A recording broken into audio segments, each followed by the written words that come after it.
Excellent. All right. So, Father Colum, welcome to the Scepter podcast. Why don't we start with just you telling us a little bit about yourself and then give us a brief summary of your new book that's coming out?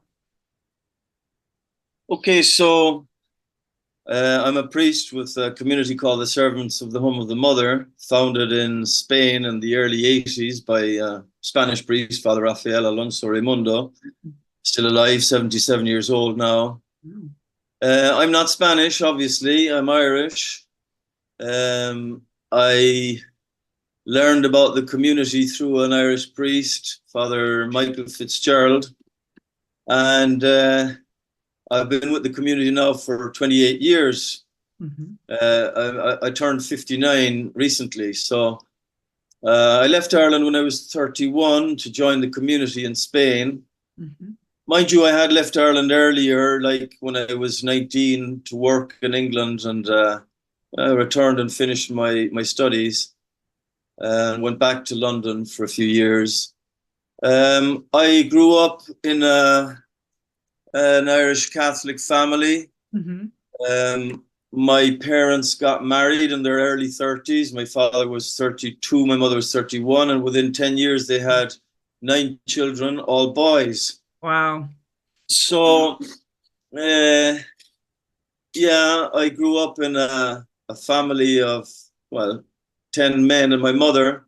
Mhm. Uh, when people hear that, they usually say, 9 boys, your poor mother. Mhm.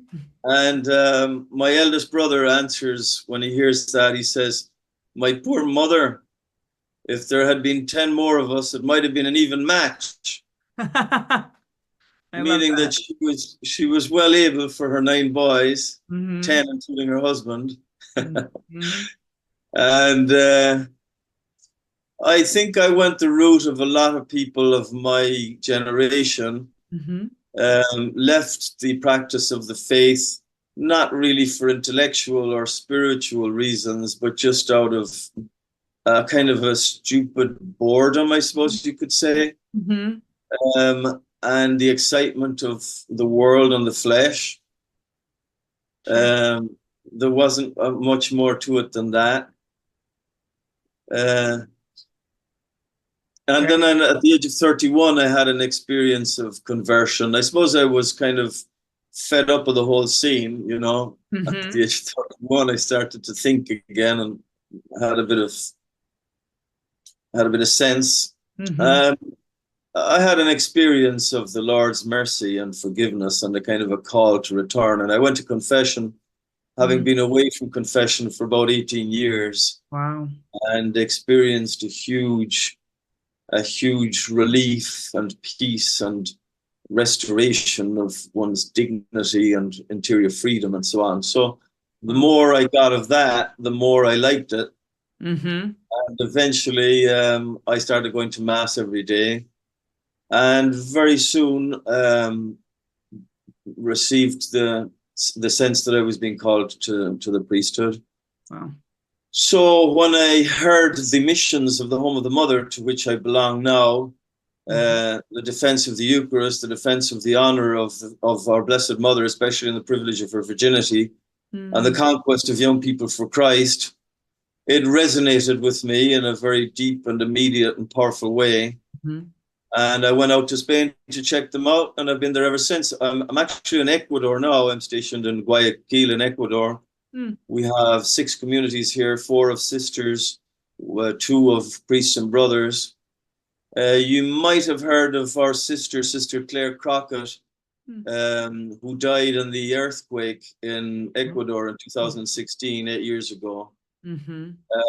There's a documentary about her, All or Nothing, on YouTube. It's had millions of views, and Okay. her cause of beatification has been opened. So she's Amazing. one of ours. She's Sister Claire. She's from Northern Ireland. I knew her well. Hmm. And we have, like I say, 6 communities here. We work a lot with poor people. The sisters have a school. They have comedores, where, kind of soup kitchen Mhm. uh, situation where they feed about 400 kids every day. Wow. And I think there were two parts to your question. I'm not sure I remember the Nope, second part. no No. problem. So your book is called The Upward Arrow. So just give us a brief summary of that, and then we're going to dive into the book itself. Okay, well, the upward arrow. Um, it was around the time I had a conversation with Mike Aquilina, and he suggested to me to write a spiritual book for Scepter Publishers. Mm-hmm. And pretty much immediately, the idea came to mind to write about marriage and the raising of children, Mm. but in a very personal way, because my mother had died shortly before that. Mm. She was 94. Wow. I was by her bedside when she died, holding her hand and praying the rosary. She was 94.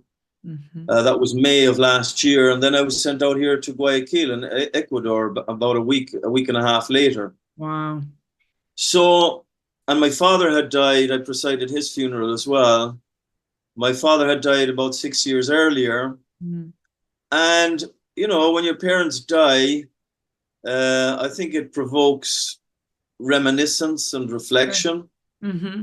And I was kind of blown away by the riches of my parents' legacy. Mm. Um, you remember and you appreciate and you savor all the memories and the witness. Obviously, now approaching it as a man of faith and as a priest, what I received from my parents. So I had all of that fresh in my mind and in my heart when Mike put that to me. Mm-hmm. And it's funny, I'm seeing in the background there, you have a picture with what looks like an orange Oh, Volkswagen bus. yep. And we had one of them when I was a kid, you know. That's great. My father used to drive us around in one of them, so it brings back memories. And we all had orange heads, of course, because we're all redheads. So, and in my country, the gypsies are often redheads. So we were mistaken for gypsies with our orange heads on the orange van. Wow. But anyway, 2 years before my father died, he pulled me aside. He was 88 at the time. And I mean, he was very sick already. And then there were 2 years of a long, hard Calvary. Mm-hmm. But he said to me, I'm not long for this world, and chances are you're going to preside the funeral mass, and you're going to need to know what to say You're like, wait, what? in the homily. Uh-huh. So I said, yeah, okay, you want to help me out? And he told me a story about when he was a young dentist starting out in Cork City, which is where we're from, Mm-hmm. in Ireland, that he attended mass at the Sacred Heart Church near Jail Cross, about maybe an 8 or 10 minute walk from the city Mm-hmm. center. And the priest preached about this. This is all, by the way, in answer to the question about the upward arrow. Why Great. the title?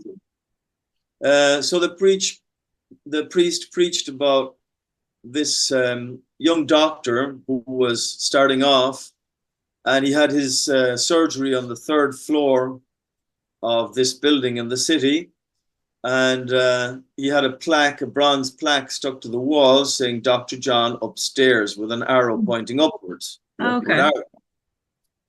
And the priest preached that this man was a simple man of faith. He went about his business, good husband, good father, conscientious worker, and so on. And never hit the headlines, never made much of a splash in life, never appeared on the newspapers or the television or anything like that. But when he died, his funeral mass was massively attended. Mm-hmm. And because he was hugely popular, he had created around him such a current of affection just by being a good man and a good Christian, that people came to bid him goodbye.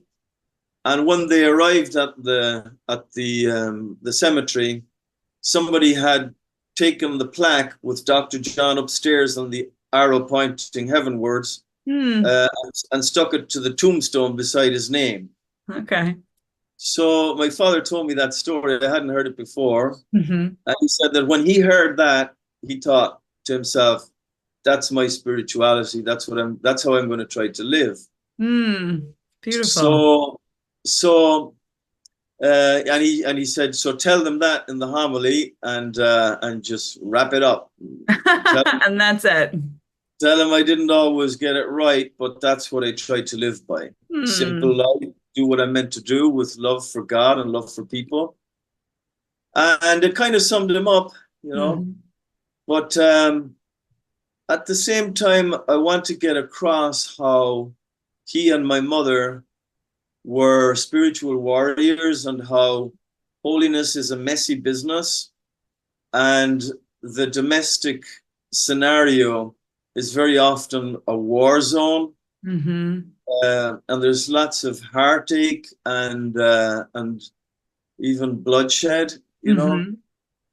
Mm-hmm. Um, so okay, he was under the radar and so on, but even so, Mm-hmm. people who choose to follow Christ, I think it's St. Paul says, will always suffer persecution, Sure. and very often from within their own family. Mm-hmm. So my parents had to see all 9 of their children um, leave the faith. Mm. Wow. And how they lived that, I mean, how they sowed the seed when we were children, how they negotiated the crisis of adolescence in their 9 boys, Mm-hmm. and how they were reduced to pure prayer Mm-hmm. once we became, from 18 years onwards, or even maybe younger, 16 years onwards. You Mm-hmm. know. Absolutely. So, going off of that, in the book, you use this phrase that holiness is the domestic battle. Can you elaborate a little bit about on that and kind of how you see that in the world today, especially in the families maybe that you work with or that you talk with? Yeah. Well, I just mentioned heartache and Mm-hmm. bloodshed, and the very term battle, spiritual warfare. Mm-hmm. Um, I think a lot of spiritual books are serene and wise and cerebral. Mm-hmm. Uh, that's all very well, but we were saved by bloodshed. There's bloodshed in the gospel. Sometimes I think that uh, in our spirituality, we need a touch of the spirit of Quentin Tarantino, you know, Yep. like non-linear and Mm-hmm. shocking and bloodshed. Mm-hmm. I suppose Mel Gibson might be a better point of reference. Sure. He has it there in his film about the Passion of Christ. Mm-hmm. And I saw that in the life of my own parents, that uh, they were warriors. It's sometimes a tremendous, tremendous battle. Mm-hmm. Holiness is a messy business. Mm-hmm. Um, Christ was born in a stable, and I saw God's light and grace through their perseverance, sometimes in having to suffer what was their worst nightmare, you Mm-hmm. know, in terms of seeing their sons abandon the faith, for example. Sure. I mean, you're talking about um, daily mass goers whenever they could. My mother always was a daily mass goer. My father w- couldn't always go to mass every day, but when he could, he did. Mm-hmm. And very devoted to Our Lady and so on and so forth. So to have to see their children abandon the faith like that was, like I say, their worst nightmare come true. Mm-hmm. And, just by the nature of things, they lived also to see one of their grandchildren commit suicide, Mm. and how they negotiated all of that without ever losing I mean, I'm sure they wept many times. Mm-hmm. Not that I saw them weep very often, Mm-hmm. once or twice. And how it helped them actually to grow in their faith, Mm-hmm. rather than to be weakened or discouraged. How they remained, in that famous passage of Saint John, where I think in something like 10 verses, Jesus uses the word remain 11 times about Mm-hmm. the branches remaining in the vine. Mm-hmm. So I saw all of that fulfilled in them, and it was easy to write in that sense. I had a lot of it thought through and prayed through already, Sure. because in the aftermath of their death, you tend to think and pray about these things, and realize how blessed you were and how enriched you were. Sure. So it's kind of a matter of sharing that, really. Mm-hmm. Absolutely. What advice do you have for parents or, people who are listening to this podcast now and are thinking like, "Oh, I'm really struggling with this, maybe maintaining my own spiritual life and then helping raise my children, especially in this increasingly secular world." Like, what advice do you have for them? Yeah, I see that a lot in spiritual direction and in pastoral work, how Mm-hmm. very often people are, it's almost like they're being called, they're being asked to live two lives as one person, Mm-hmm. especially with women working out of the home now. Mm-hmm. And where do I get the time? And I'm always falling short, and I'm not doing one thing or the other right. Right. My parents were both dentists, but my mother stopped working when she got married and became a full-time mom. So we were blessed in that regard. Mm-hmm. And I think it's the ideal situation, without a doubt, especially if you're going to have a numerous family. Mm-hmm. Obviously, it's like, when they explain on the airplane, in a case of crisis, the oxygen mask will drop down, and they tell you don't try to help anyone else until you put on your own oxygen mask. Sure. I mean, it sounds like a kind of a selfish act, but you're not going to be used to anyone if you don't have if Mm-hmm. you're running up yourself. So the same applies to the spiritual life. In that regard, my parents were very they had a very healthy hierarchy of priorities, Mm-hmm. and for them, for my father, my mother was number one, and that Mm-hmm. was all very made very clear to the nine boys. And for my mother, daddy was number one. Mm-hmm. You know, I tell a story there about how one time we were watching a rugby match. We're all big into the rugby, Mm-hmm. and there was a penalty situation with 5 minutes to go. It was in the winter months, so we had the fire on in the chimney, and we're all glued to the television screen in a trance, watching what's going to happen with the penalty. And my mother chose precisely that moment to get up out of her chair and cross the room in front of all of us to throw coal on the fire, No. blocking the screen in a crucial moment and interrupting our trance. So there was a chorus of yells, "Mom, get out of the way! You're blocking the screen." I mean, I'm giving a very mild version now of those, Sure.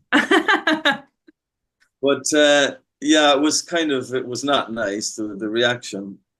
And my father stood up and turned off the television and turned around to his boys and said, "Don't ever speak to your mother like that.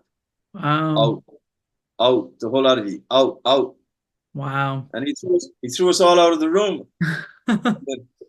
And then the two of them remained there watching. They turned on the television again and watched the rest of the match together. So, I mean, I put it as an example of how, yeah, it was very clear. Mm-hmm. I mean, they would even we would have lunch together or the evening meal together as a family. But there would come a moment where they would say, "All right, lads, you can go about your business now. Mm-hmm. I'm going to spend some time with your father." I mean, she didn't need to say it every day because it just became a custom, and you Mm. knew what you were meant to do. Mm-hmm. So they made sure they had that time together. Every Wednesday they would go out together, either to a good movie or the theater or to visit some friends or for a walk or whatever. And I see that now in my dealings with married couples, how it's such a simple, basic, dangerous mistake Mm. to neglect the communication, one-to-one communication, which is the food of friendship, including romantic friendship or Mhm. nuptial, spousal friendship. So they made time for God and they made time for each other. That's And I think that, beautiful. as a matter of fact, they say that the first right of children is to see that mom and dad love each other. Mm. So when mom and dad, and that's so true, and it's a trauma for children when they see that mom and dad are not loving each other. Mm-hmm. So when you see that mom and dad are making time for each other and they enjoy being with each other, well, that's good for the children as well, even if Mm-hmm. they're being told, you know, Absolutely. big I love rule. that. That's a beautiful story. My dad did something very similar. I was talking back when I was in high school to my mom, of course, and he was like, "You will not treat my wife this way. Like you cannot." And I was like, "Whoops, okay." So yeah, that's important for Well, the kids to know. that's great. Hmm. Absolutely. Absolutely. And the Okay, same so with my yeah, mother.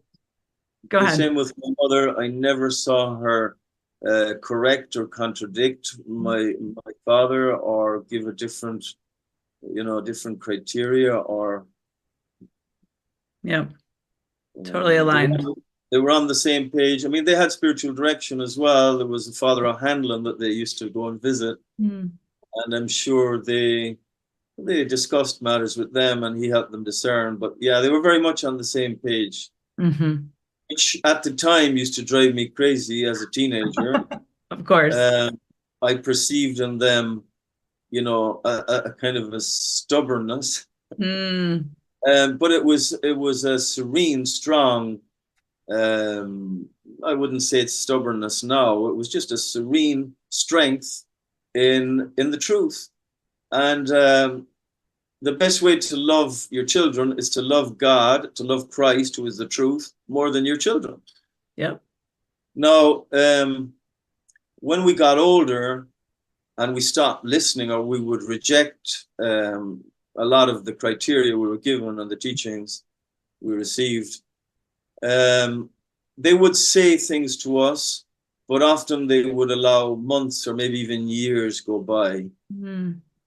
kind of just respecting your freedom and realizing that now is not the moment. Mm. He's not ready for it. He's not open to it.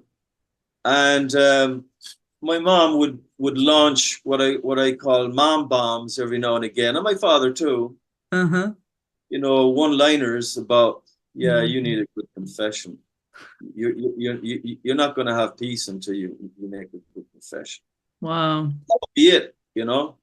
Because anything else, um, there's something about a mother's voice that becomes intensely irritating to a teenager. Hmm. And if the mother's voice is constant and constantly negative, far from producing positive fruits, I think it tends to even empower them in their rebelliousness. Interesting. So I think it's good to just take a step back and try to save the relationship on some level, and kind of build some kind of level of friendship to the point that that you're allowed.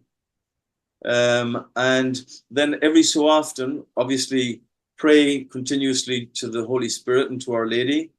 And every so often, when there's the Lord will let you know when there's an opportunity and the right moment and the right thing and the right tone of voice, to say something. To sometimes it could be uh, a hard, vigorous truth. Other times it could be something a bit maybe more gentle.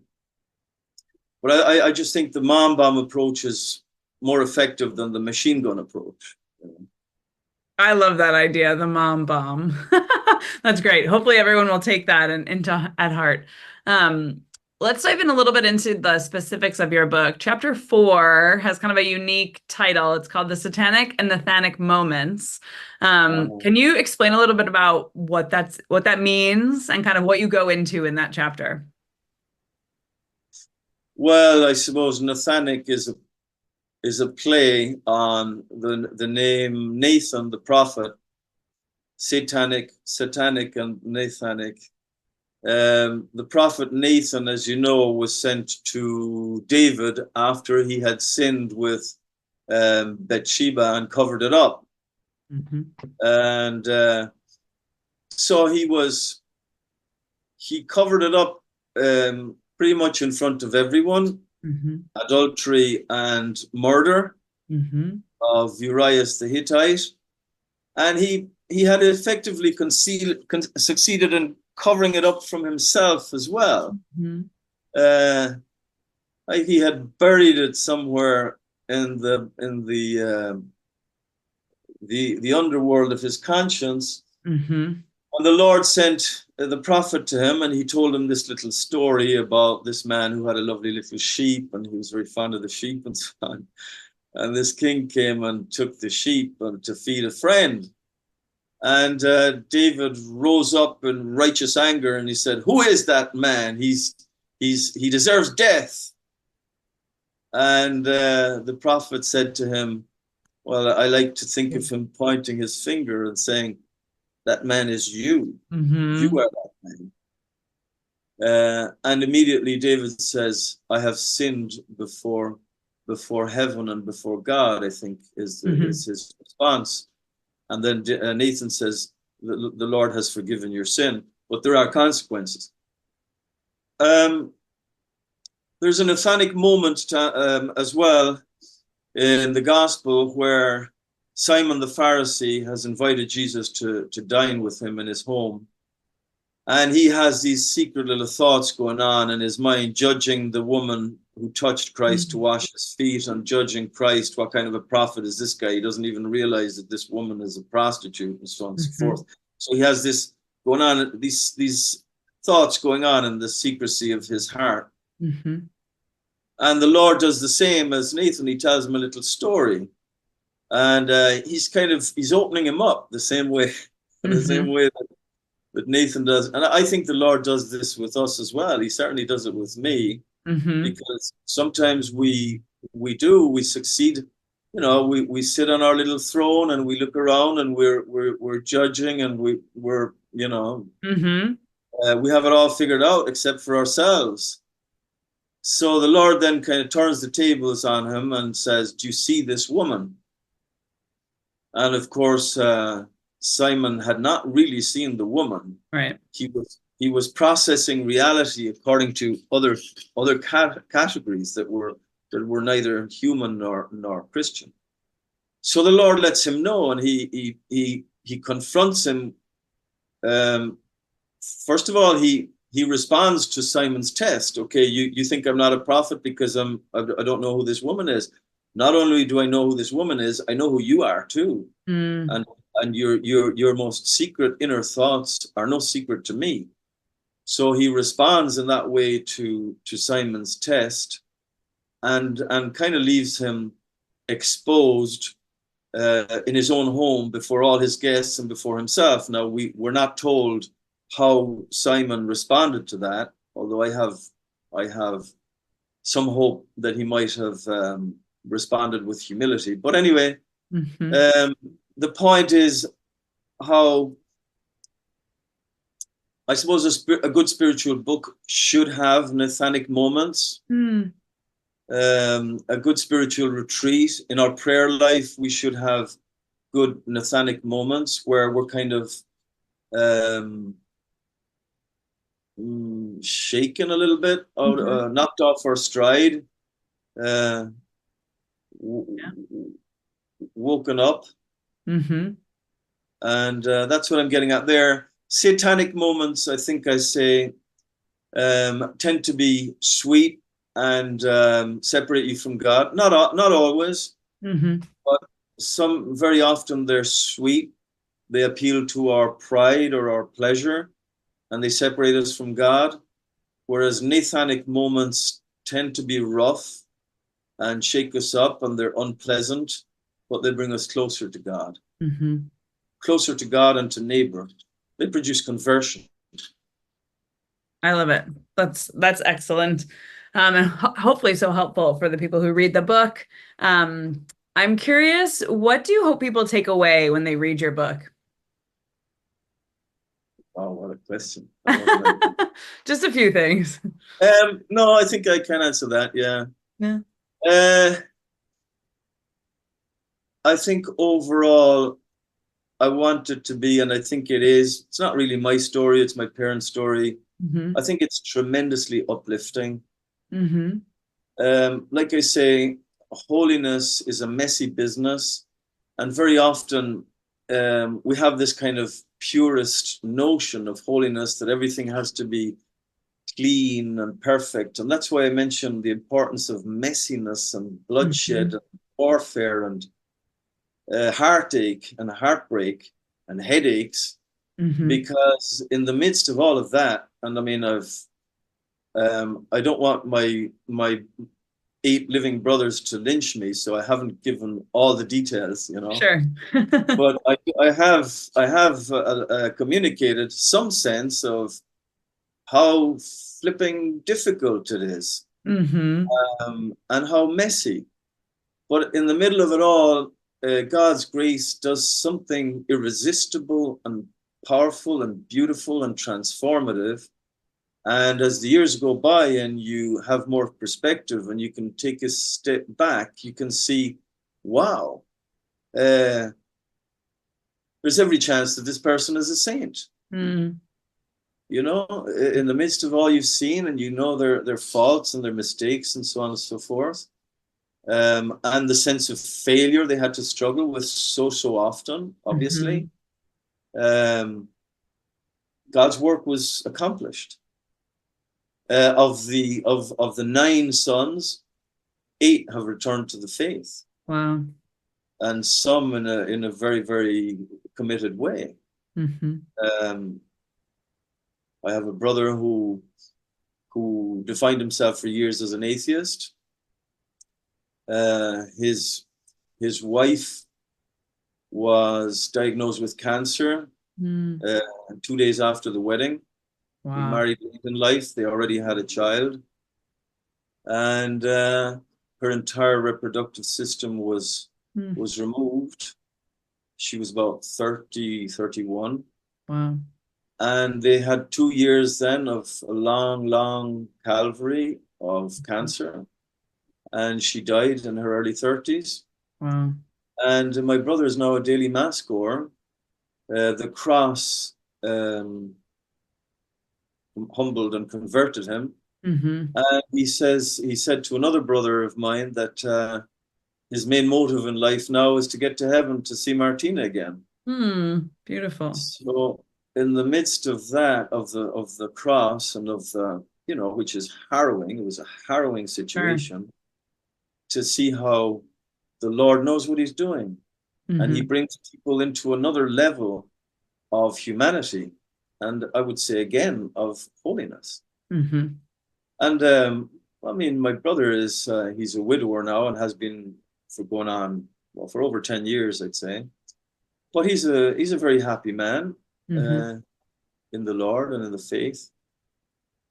Beautiful. So that's just one example. I mean, there's lots of more examples. No, there are many. So as we wrap up, final question for you. The book is full of great stories and anecdotes of your life, of the family, of your parents, all of that kind of stuff.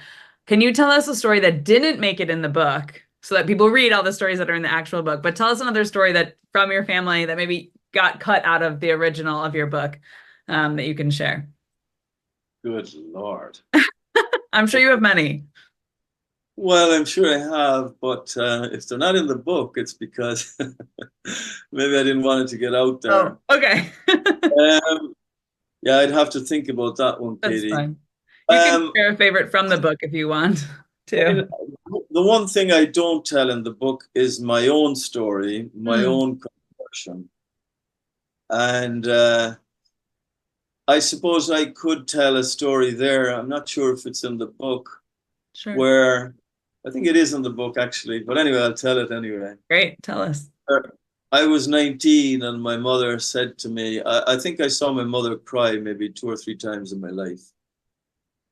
And she was, I was 19 years old. Things were my father had a heart attack and things were going down the drain with all of us. And she said to me,